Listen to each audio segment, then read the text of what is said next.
they release these character skins, and a lot of like Yep. hardcore CS:GO fans hate this. Yep. They hate that they have the character skins, but we've seen Yep. it in League of Legends. We're both big League fans. When League Oh, yeah. releases a new skin set, we're hyped, dude. Dude, Yeah. yeah, it's insane. We want to throw our money at the screen as fast as we possibly can. So,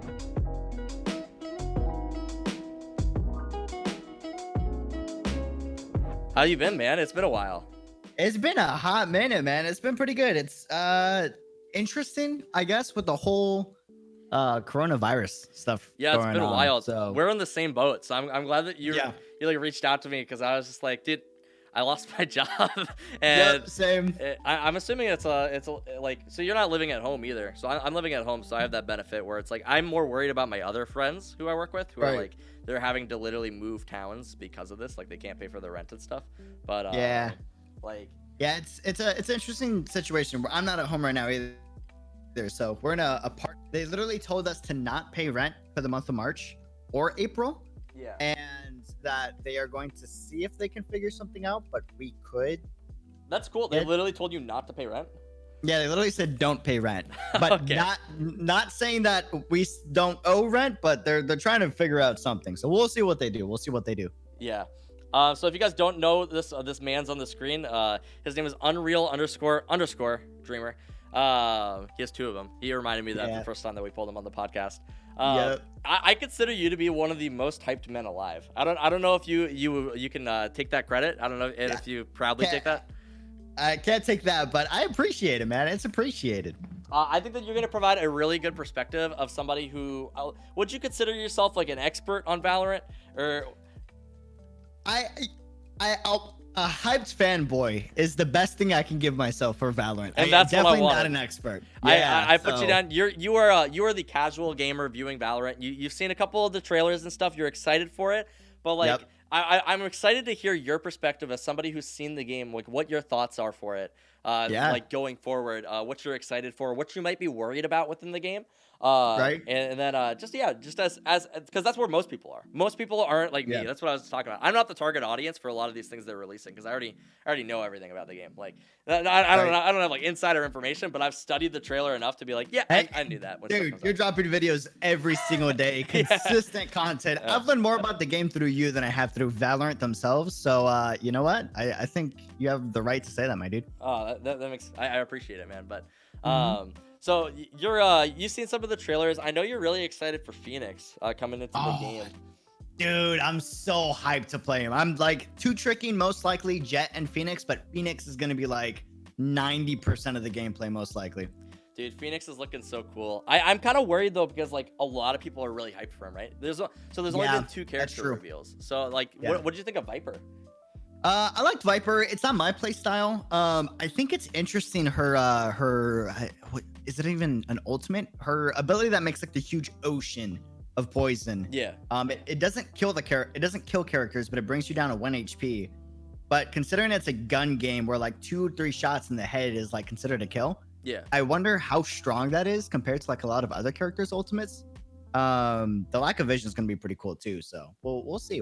But I'm excited, dude. I can't wait. I'm stoked. Have you played a lot of FPS games or? Yeah, so I started gaming FPS with friends. Lots of Call of Duty, Modern Warfare 2, Black Ops 2. Didn't really play many other games at the time back in middle school. And then I got into League, I want to say season 2. And ever since then been hooked on League. And I FPS, in my humble opinion, kind of wasn't the same after Modern Warfare 2 and Black Ops 2. Oh yeah. They kept introducing mechanics called Bloom, where like it's not accurate gunplay, right? So it's like there's a little bit of random RNG aspect inside of it, and to me that's so frustrating to play. So I actually just recently learned what. So I'm not an expert like on like FPS games in general. Right. I'm mostly a League player, as you know. I played League for 10 years, but so there's Bloom and then there's Spread, and then there's Patterns, right? So the Bloom is like you see Bloom with Soldier 76, I think, in Overwatch, where it'll start in like one location, and when you start shooting, the spread will like widen out like that. Widen out. Yeah. And then a pattern would be more like Counter-Strike, where it goes in the same spot every single time, and you just have to react to it. I don't know exactly what the difference between Spread and Bloom would be in that regard, but yeah, I just thought it was so weird how there was like this many different mechanics. So PUBG's random. I don't know if you ever played Yeah. PUBG, but I played it once, didn't like the randomness of it. I was like, you know what, it's not for me. And then another big thing is, so I'm no longer a part of OGN, but when I was a part of OGN, co-content creator, what the F Moses was his name. He's a caster for the game. for PUBG or For PUBG. yeah, I think I've heard his name definitely. Yeah, so long story short, he's been grilling the game because their support of the game has been really lackluster. Lack of updates, lack of patch notes, refining stuff. Long story short, the game hasn't been doing as good as it should, or the potential that it has. So I think Valorant's going to be in a really good spot and good position to be coming in when it does come in. So we'll see. Well, especially like, have you seen all the stuff with CS? It's at its peak. Like it's literal peak. It is. It's crazy. I wanted to talk to you about that. What's your opinion on why you think it's at its peak? Because I think we might have different opinions on that. I hope that we have different. Like I don't know. I think you'll be surprised. So obviously I'm the Valorant fanboy, so it seems like my response would be that it's at its peak because of Valorant. I don't think that's 100% true. Okay. I think that is like that's way too obvious for like people to say. I think that there's a lot of things. I think one, coronavirus. People are inside. They're looking for something to play. That's true. Partly they are excited for Valorant. They're excited for the new game that's going to be coming out. But I think beyond that, all the new stuff that they're releasing, I recently did a talk, and it's going to be uploaded very soon, actually, just about CSGO, like, trying to switch up the things that they're doing. They release these character skins, and a lot of, like, hardcore CSGO fans hate this. Yep. They hate that they have the character skins, but we've seen it in League of Legends. We're both big League fans. When League releases a new skin set, we're hyped, dude. Dude, yeah. It's insane. We want to throw our money at the screen as fast as we possibly can, so... Yeah. It's in an interesting spot. I want you so this is what the video basically was all about. Go to the CS:GO Twitter right now. Just look up like it's literally just CS:GO and scroll through that and tell me how disgusting that looks. It looks like, as a guy who studied communications, that drives me nuts, the way that they ran their Twitter. So they recently did something that I really like. They DM'd Slasher, and they're like they made like a big meme, and then Slasher like posted it, and it's like that's like very like good earned media. So you're getting somebody to talk about their game, like like big influencers and stuff for free. But the other stuff that they posted is just patch notes. It's just like screenshots of patch notes over and over and over again. It's like, dude, that doesn't make me excited for the game. Dude, you're right. That's so true, actually. It doesn't get me hyped for the game. So that drove me nuts when I saw that. So I think that they're trying to step into a different territory. I think they're trying to be more personable with their audience right now. They're trying to appeal less to the hardcore audience, it feels like. Do you think that Valorant is going to be the CS:GO killer? No, I don't think so. I think that really? Okay. So there's this mentality with like influencers where you cannot be killed unless you kill yourself, right? And I don't know if this 100% applies to games, but I think it does. I don't think that every single Blizzard game that you have seen fall, it fell on its own sword, basically. StarCraft, Hearthstone kind of in this regard, and then like you're seeing it with Overwatch right now. It's basically killing itself. And I don't think that CS:GO can be killed by Valorant, but I think that if CS:GO lets Valorant kill, like if it just lets Valorant exist and they don't change anything, I think that it definitely, I think that it loses. But at least hurt the viewer base. 100% agree. 1000%. It's been around so long though, right? Like, can a game like that's been around for that long really just die because another new game comes out? I don't really know about that.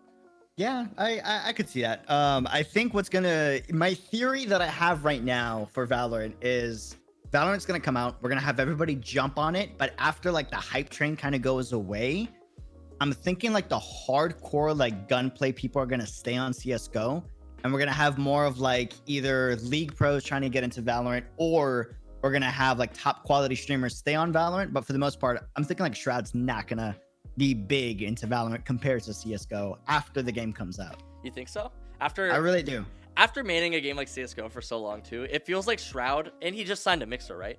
So a lot of people are like, well, he has less viewers on Mixer. The point is, he's having fun playing. He's having fun. He's having a blast. And he can play whatever he wants. There's no pressure on him in that regard. So it's like, if he doesn't want to play another game like CS, he's just not going to play Valorant. He doesn't need to, right?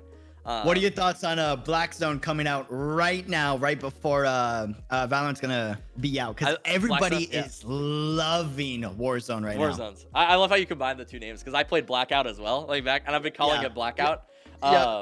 No, it's really fun. It's enjoyable. I think that I don't think it has the staying power though. I think this is another Call of Duty game that's gonna come and it's gonna go.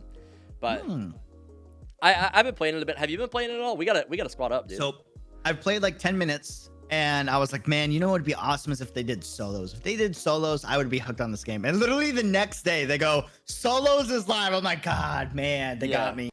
They got me good. I think I played a round of solos, but honestly, I don't know if I liked it. I kept getting trashed on. I don't know why, but I perform better when I am solo in squads. Because I think I go off of the momentum. Like I kill somebody and I just keep rolling. I'm like killing more people. I got paired with just some random dude yesterday, and you know, somebody gets sent to the gulag. For some reason, people just leave without even trying. And then we just started rolling through, me and this other guy, and we killed. I had 10 kills in this game. I think he had like 7. And we're feeling good, yeah. But I was wondering particularly. So you're a big 100 Thieves fan. Do you Huge. Die hard. When the game comes out, do you think teams like 100 Thieves start signing? I know that SKT just signed Brax. I don't know if you saw that. Brax is a like big CS:GO player. Yep. But do you think 100 Thieves hops onto it right away too, or? I think 2 things need to happen before 100 Thieves makes a team. One, they need to have a big competitor like FaZe or like SKT, like go all the way in and put all their chips in before 100 Thieves says, okay, we're gonna do the exact same thing. Or what needs to happen is the CS:GO team that's a part of 100 Thieves and content creators need to genuinely love the game enough to be able to convince Nadeshot and John Robinson, which is like the business mastermind guru of the place, to come up with the Valorant team.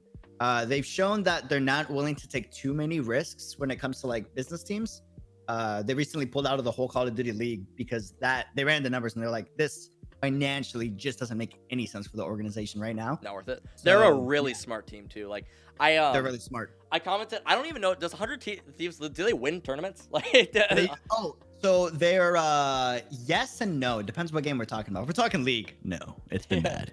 It's been bad. But everything else, when we had the Call of Duty team, we were 3 to 4 back-to-back champions. And then when CS:GO recently came out, this last run of CS:GO, they won 1 small tournament, and then they were about to go to the finals of a recent tournament, but that got canceled. COVID-19, big bummer. But they're a pretty good team overall. So I think the big thing with 100 Thieves is even if they're good or not, you just hear about them a lot, right? 100%. And that's why I feel like they're probably one of the best esport teams, one of the smartest esport teams. It's just because I know who they are, but I don't know if they're good. Like it's same thing with FaZe, honestly. Like people hate on FaZe a lot, but I know who FaZe is. I don't know who the #1 League of Legends team is right now. It's probably I know SKT was good because Faker, but like aside from that, I couldn't tell you. So it just really goes to show with competitive. I'm a fanboy, but I really do think that 100 Thieves is going to be like the most dominant org as of right now, just because they have too many big names on their organization, both content-wise and the pro team-wise, that like you said, you don't even need to know about the org, but you're going to continue to hear about them. They just have too much control in a lot of different aspects when it comes to esports and gaming. They really know what they're doing. They really do. Dude, people are so interested in the competitive scene so far for Valorant. Like, I've noticed whenever I upload videos, it's always the competitive. People want to go pro.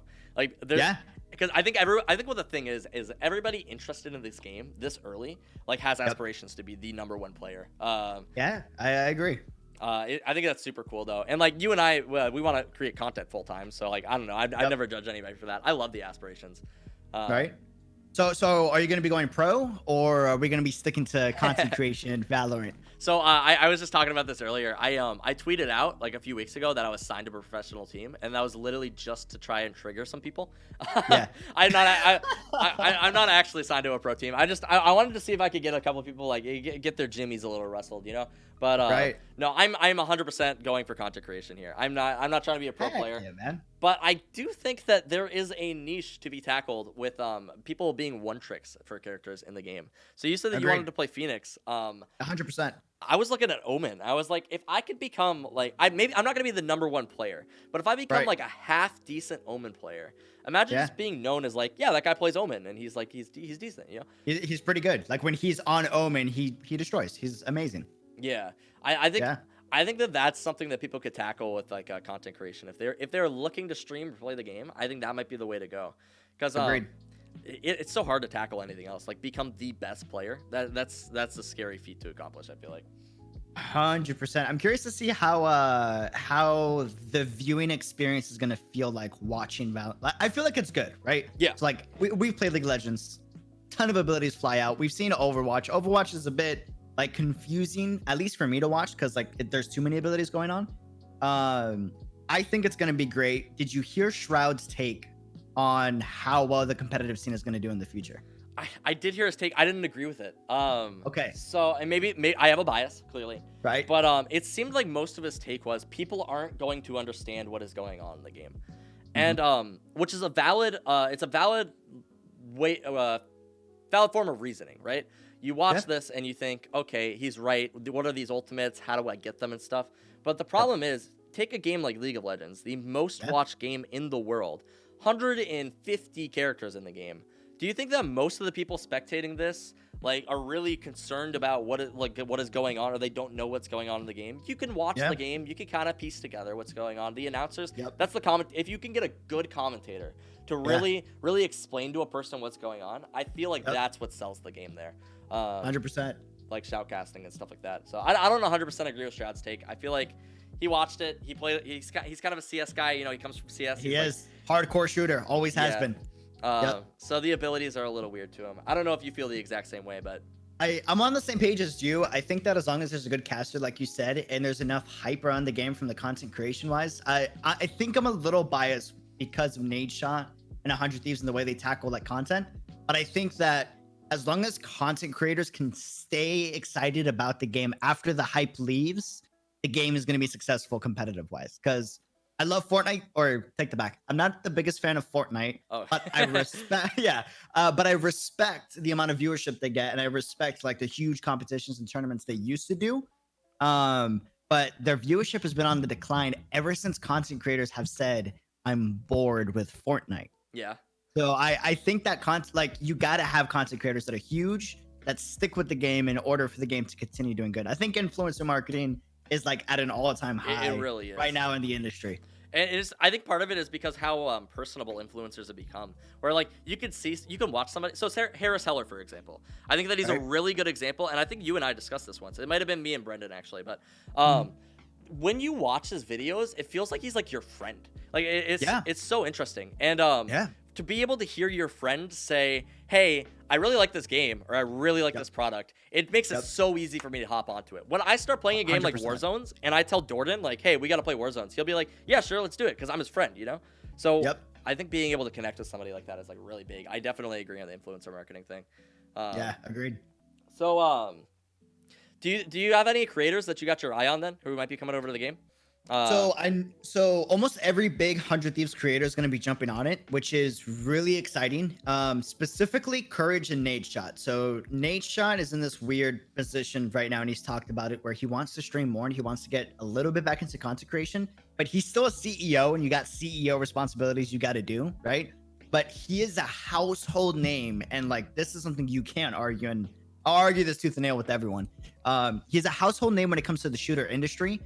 Mainly Call of Duty, but anytime this guy's name is thrown around in any new game that pops out, people instantly flock over. So for him to say on a podcast recently with Courage, and Courage to agree that Valorant is going to be the next big thing and Call of Duty needs to watch out and CSGO needs to watch out, that is a huge deal for the game. So yeah, that's what Henry G, he was a esports commentator for Counter-Strike actually. He had an interview, or no, he didn't have an interview. So he was one of the first playtesters for Valorant, and he was like one of the first playtesters who was allowed to speak on the game. And he said that he very deliberately, because he's a fan of CS, he wants CS to succeed. Most people do. Nobody wants most people do. To Nobody wants CSGO to go away. That's true. And what he said is he was like, this is the best game that I have played since Counter-Strike Global Offensive. And he said that almost specifically so that Counter-Strike Global Offensive, the team, would listen to him and be like, "Hey, we gotta do something because Valorant is coming and it's soon." But did you see that tweet from Tazri? She was Riot Tazri. She's going to be the influencer manager for Valorant. Oh yeah, I saw that. I don't know who that is. Do you have like? I don't know who she is either. Okay, got it. But I just saw that it was uploaded, right? And it blew up, dude. It did. Over 1.1k replies. Like that's not even counting DMs. I can't imagine trying to get back to that many people who are interested in the game. And like, it wasn't just nobodies. It was a lot of big name people coming in who are tweeting at this person. It's like the competition's going to be high for people coming over to this game. 100%. Trap TV just said in the chat, content creators completely control the community perception. I really do believe so. Maybe I'm biased, but I genuinely do think that they can easily come together. Like, if enough big content creators like say a game is bad or good, even if it's not, I generally think the community will agree for the most part. Do you think can you think of a game right now though that had a good perception? It seems like every game people are hating on it. People are so 100%. negative on it. Like League of Legends, Fortnite, Apex. Nobody likes the game that they're playing. No. So maybe I'm wrong, but I'm like one of the only guys that in all of my gamer groups that can say I still love League of Legends. I love it. Yeah. I genuinely have so much fun playing the game. Like, genuinely. Like, I'll play 4 games. Don't get me wrong. Like, when you have a troll on your team or like someone gets mad or toxic, like it's a bummer, and there's a lot of those right now, but I like the game. It's a blast. I have a ton of fun. I don't know. Like, everybody trashes on every single game that comes out. Once it goes big is what I've noticed, though. Yeah. It's only once the game gets popular or big, then people are like, oh, this game is bad, or look how they're lazy, or not enough patch notes, or etc. etc. I think it's cancel culture getting a little more popular with the younger generation for the most part. People definitely gravitate to negativity. This is something I was talking about in my videos too. It kind of bums me out because I'm a fairly optimistic person, and I think that you are as well. I literally lost my job the other day, and I was like, well, I have more time to make YouTube videos, so that's cool. Like, same. So it's just like 100%.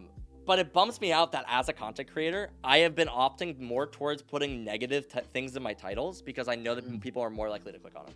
Like things like this ability has no place in a game like Valorant, which is actually the entire video is me talking about how that's a stupid mentality and that like it's a completely different game than Counter-Strike. But like in the terms of people who are going to be interested in it, when they see something like this guy's hating on the game, they'll click on it. They're more likely. 100%. Like, no, dude, I'm hyped for the game. I'm so excited. I don't see any problem with anything that they've done so far, and I'm very excited for it. But I'm still scrolling through my notes. I write down notes for all these talks. It's just, dude, that's such a good idea. I need to start doing that, to be honest. I'm gonna be bringing back the podcast pretty soon, just because a lot of extra time on my hands right now. You want to tell us about the podcast a little bit, or? Yeah, so I'll be honest, it's not 100% ironed out, but the goal of the podcast is to really feature and talk about one of two things. We're either going to feature a content creator that I either think has a lot of potential, or like, even if I don't think they have potential, like they are growing and they're doing great. We want to talk about their story and feature them, whether it's big, small, medium, like however big. And then the other part, when we don't have guests, because realistically, you got to have shows when you can't get a guest online, right? Yeah. I want to discuss like the present day topics. Like right now, if I were to have a podcast episode, we'd be talking about Valorant. We'd be talking about how COVID-19 is impacting the gaming industry in a super, super bad negative way. Yeah. And maybe in a positive way. And et cetera, et cetera. So I'm super stoked to bring it back. And curious to see who we bring on the show. I definitely want to bring you on if possible. Oh, I'd be down. Yeah. Yeah, let's You've come on my show enough times. I gotta go on yours sometime. That'd be a lot of fun. Appreciated. Are you still gonna be doing it with Brendan, you think, or are you gonna do it your own thing? So I haven't talked to Brendan, but my big thing with him is like I genuinely think the guy has so much potential to be like he's so good. Like, dude, I genuinely think he could be so big when it comes to League of Legends or even Valorant or whatever he decides to do. His editing skills are insane. He is so talented. Like it's ridiculous, man.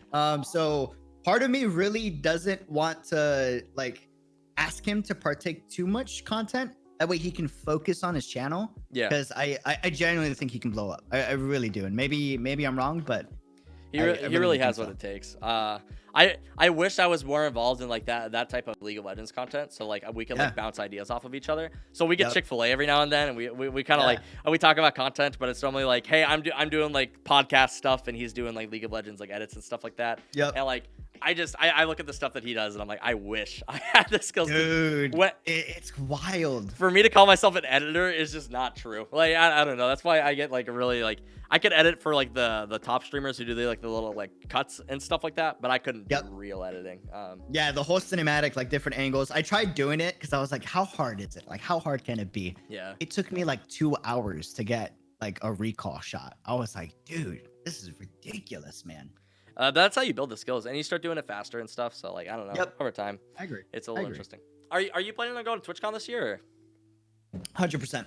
We're 1000% going. I'm a little bummed out that it's not going to be sponsored. But I am happy to go like this year because it's when I started streaming. It was like 3 months before TwitchCon 2018. Yeah. And I wanted to go to TwitchCon as an affiliate. We got affiliate the month before, so I was like, you know what, we're gonna go. And it was supposed to be like an event that either let me know, is this something I want to pursue? Do I like the community? Do I like what they stand for? Or am I not going to keep doing this? And I went, and it was one of the greatest experiences I've ever had personally. Oh, it was so good. And like just getting sushi with you was really cool too. We actually dude, that was a blast. I feel bad that it was like a super fast rush thing that I had to do, but dude, it was so much fun. So much fun. I feel really bad about a lot of the people that I didn't meet up with. For anybody in chat, if you ever meet up with like your online friends, like if you ever go to any of those conventions, it feels like really crappy that there's not enough time. There's not enough time, and you feel so bad. Like you think you can meet up with everyone, but like with what you want to see and the amount of people that you know, it's so hard. The conflicting schedules. There are a couple of my best friends who I just didn't even get to see. There's a guy I talked to every single day online, and I saw him for lunch one day. Man, that's tough. We're doing other things, but like flights are so cheap right now, dude. Like if you buy, I want to buy tickets so badly, but it's like, you know, the whole stuff is going on, so like you gotta play safe. I don't have any money, so it's like I want to buy the tickets, but it's $200 for a round trip to San Diego right now. I'm like, oh wow, yeah, that's good. If I book my trip to San Diego in September right now, it is $200 round trip. That's really good. I don't know what an Airbnb is gonna look like down there. I don't know if that would affect prices right now, but no, that's really interesting. Resell. That's that was basically all the Valorant stuff. I don't know if you have anything that you're like super interested for. Are you like worried about anything in the game or? I think my biggest worry is I want to make sure that Riot Games needs to release as many patches in my opinion, as many patches for League of Legends as they do for Valorant. Like I think one of the biggest things that's keeping League alive is they're constantly making it fresh. Like looking at Fortnite, I talked to my little brother because he's younger, right? And I was like, why do you not play Fortnite anymore? Because he used to play every day for hours on end. He is like, there's nothing new. Like they stopped making new content. And I'm like, oh, okay, interesting. I think if Valorant's gonna stay on top, or like near the top, they have to keep it fresh. They gotta and listen to the community, man. Like one of the biggest things with League that they're learning is they gotta listen to the community more. But man, I hope Valorant comes out and like they got someone that's dedicated to communicating what the community wants, what the professionals think works, and then like kind of balance around that. Have you seen any of the TFT stuff with Mortdog? I haven't. I'll be honest. I'm completely oblivious to TFT. That's okay. TFT is actually really fun. That's originally what I was talking about before Valorant. And they have this guy working for the team. His name's like Riot Mortdog. I don't know what he goes. That's what he goes by on Twitch. I don't know what his actual like code name is, but he'll do a patch like breakdown. So you know, like my type videos where I just like I have a PowerPoint. That's kind of where I got it from. I watched him do his TFT stuff where he would literally have PowerPoints where he would talk about it, and I was like, holy crap, I could do this with Valorant. I just started doing it. But so this is a Riot employee that does that, right? Yep. He takes the information and he is the one who reveals it basically. I think they might post it somewhere, but like he comes on and he's like, hey, this is the change that we're making. This is why we're making the change, and this is how we think it's going to impact the game. And it's just like it's so cool for him to like come in. That's so awesome. He'll be like, hey, we don't like how Cho'Gath is got it too early. We think that makes Void too strong, so we're gonna make Cho'Gath. We're gonna reduce like the spawn rate on 4% or like on these tier units or whatever, something like that. That's just an example. I don't think it's an actual change that they made. Yeah, stuff like that. I just think that's like super cool within the game. To have and this is something I've talked about too. There's a lot of people who have played CS:GO professionally, or they're like really involved in the CS:GO scene, where they feel like they have not heard from Valve in like 5 years. League is very personal when they connect with you. Like they are. They're pretty. Even though they get a lot of hate, they do try to communicate as much as they possibly can. I literally have Riot devs who are part of my Discord and they talk on my Discord. Like, and that is so freaking cool how they're just like, yeah, we're just people and we like the game too and we want to talk about it. Like it's cool that they involve themselves as part of it. So 100%. Content creation wise, last thing. Do you think this could be like what Fortnite was for a lot of content creators? Like TSM Myth, for example, like one of the biggest he has one of the greatest personalities on Twitch, in my opinion, right? Yeah. Super hard worker, but you can't deny that one of the biggest reasons why he blew up was Fortnite. do you think Valorant is going to be that game or the next generation of content creators that could blow up? I think it has to be. Like, so I think regardless of the game, it doesn't matter the size of the game, right? Fortnite's an extreme example. Fortnite is 100%. Ninja blowing up, Drake coming over to play the game. Like, that is probably not going to happen again. It will obviously happen again at some point, but like, that's a 1 in a million thing, right? But even games like TFT built their own creators. Games like PUBG, you have Moses, you know, literally a guy that you know personally.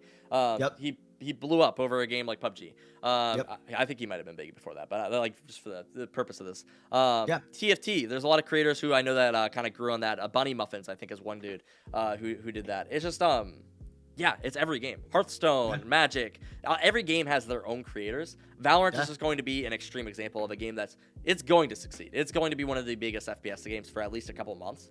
I agree. It'll easily be a stepping stone for creators. I'm hoping I'm one of those creators. Dude, but me too.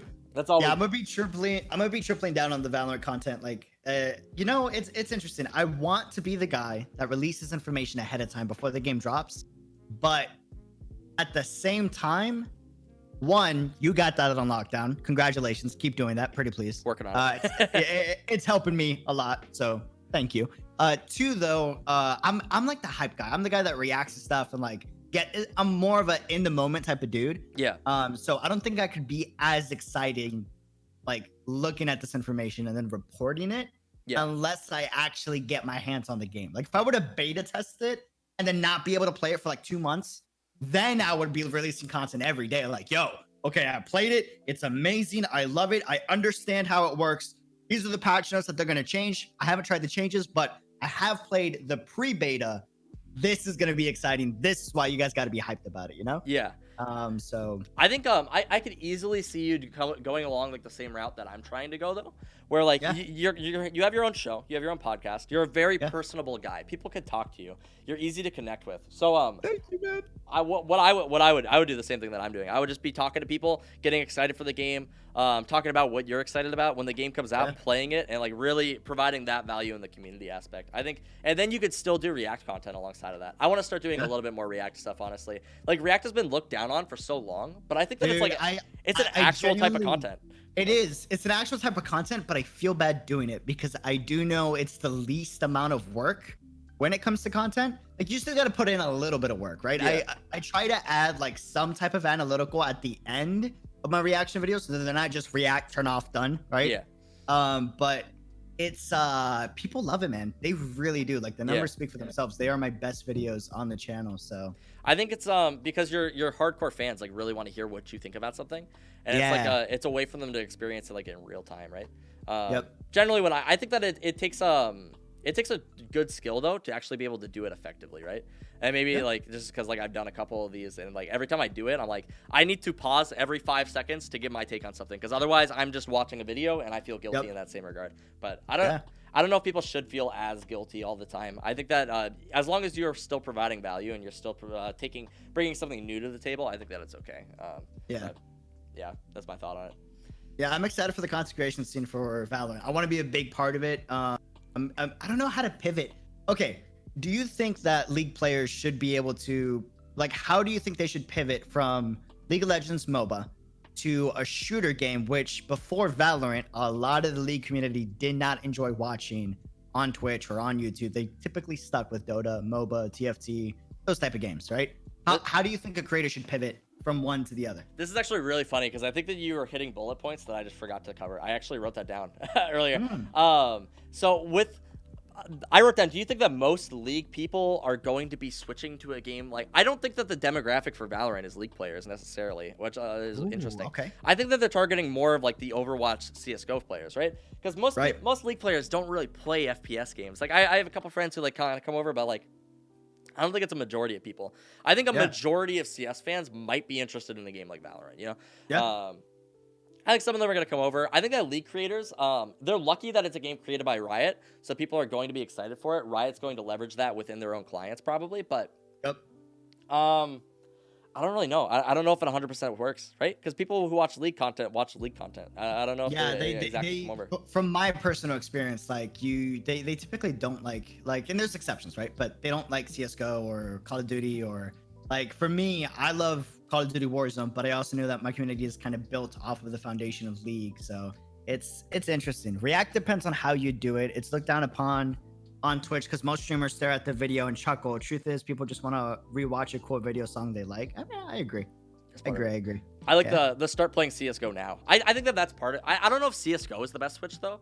I think if you're a League player, I think the closest transition for you, maybe with the hype is Warzones, but I think it's probably Apex. Apex is a very, I don't want to say casual because obviously it's competitive. Smart, though. But like Apex, I think appeals more to a League audience, right? Where you can just kind of queue into a game. It's just fun. You hang out with your friends. You play some games. So that would be the transition I would make if you are a League creator looking to play a Valorant in the future. I would try to transition in some regards to those things. But that's smart. Or even you don't even need to play FPS. Just get your audience accustomed to you playing different things. So I agree. You could do TFT. Even you could do Legends of Runeterra. Those are hard games to stream, by the way. You ever try to stream a card game or anything? Dude, it's so hard. Being able to just talk. It's crazy, man. Yeah. Like playing League, streaming that is so much easier than Final Fantasy 14. You know, there's so much downtime in that game compared to League, where League, at least with me, like if I ever don't know what to talk about, I'll just cast the game. Just I'll be like, oh my god, that's so cool. Malphite like jumps in, triple knockup, Yasuo wombo combo. My goodness, quadra kill. Like, did you just go off on a tangent? Did you watch my video when I talked to Simo? I did not. I did not. Do you know who he is? I don't. He's been casting a lot of the Valorant videos, so like the publish the trailers. Is he the guy on Twitter that's like #1 Valorant caster or like Valorant caster guy? I think so. He there's a couple of people who are doing that now, but I think that he was the first one. Interesting. And he had a tweet that blew up underneath like Slash's thread, like he retweeted it or something like that. And yeah, so I pulled him onto the stream and we talked for a little bit. He's like he's really interesting. He's like an educator. Okay. He works at a school in Canada where he like teaches people about esports and like broadcasting, and I think that's like super cool. So what? That's awesome. So we need a course like that in America. Pretty please. We probably have some colleges that do it, but like it's becoming more mainstream as the years go on, which is pretty awesome. It's pretty awesome. If you watch any of Devin Nash's stuff, I know that he's talked to a couple of colleges. I'm assuming they're probably broadcasting classes, but that's true. Yeah. So many streamers put themselves in a spot where they can't switch games because the viewership dies. Fortnite has this problem because none of the viewers want to watch anything else. Yeah. Well, especially with such a young audience. I think that the older your demographic, probably the more tuned they are to watching other things, right? Yeah. I don't know if this is 100% true. The facts might be like 100% against this.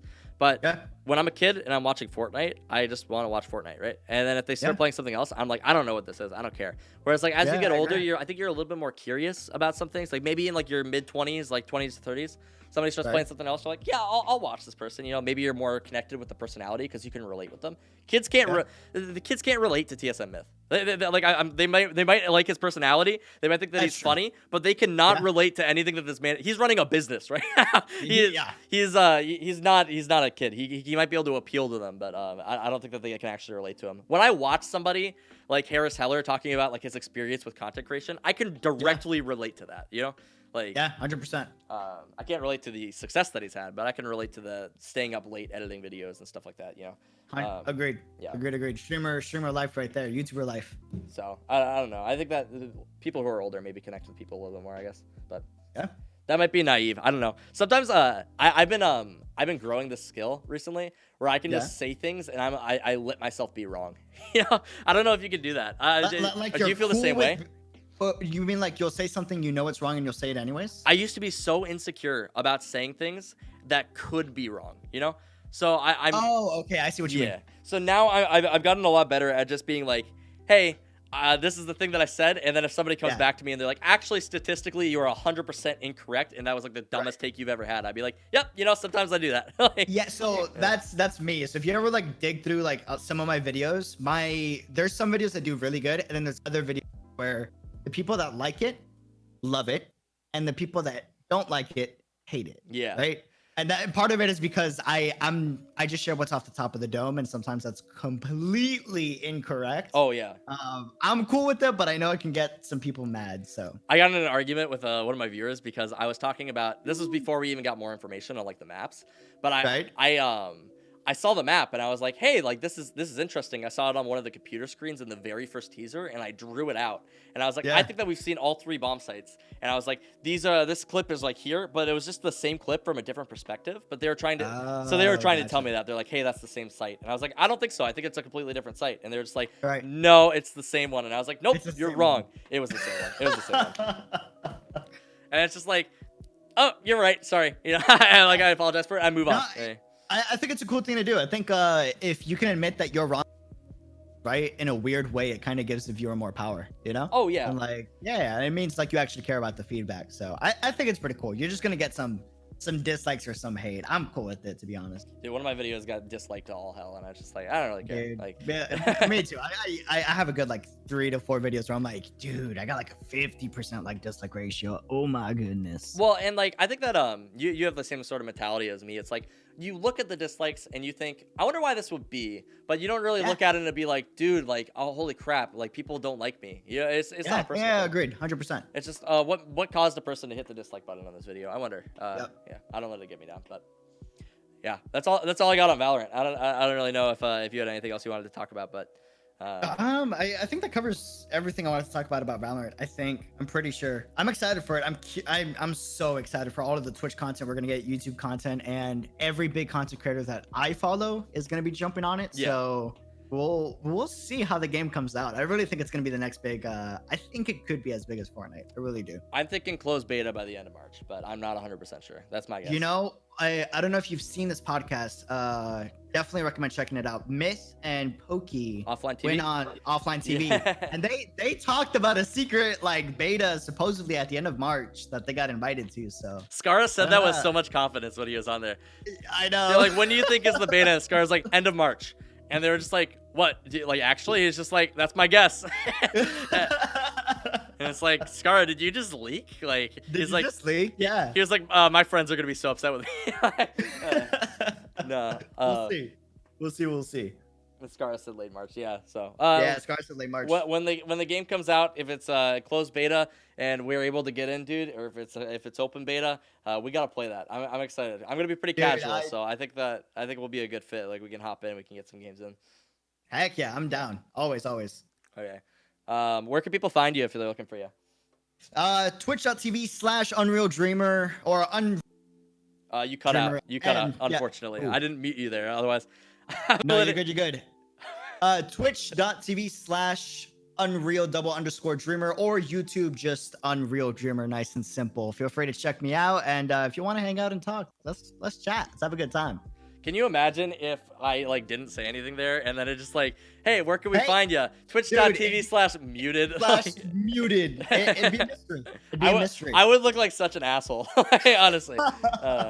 Okay. Thanks for coming on, man. I appreciate you. Yeah, thanks for having me, man. It was a blast. Everyone go follow him. I'll see you later, man. See ya. What a cool dude. I love that man.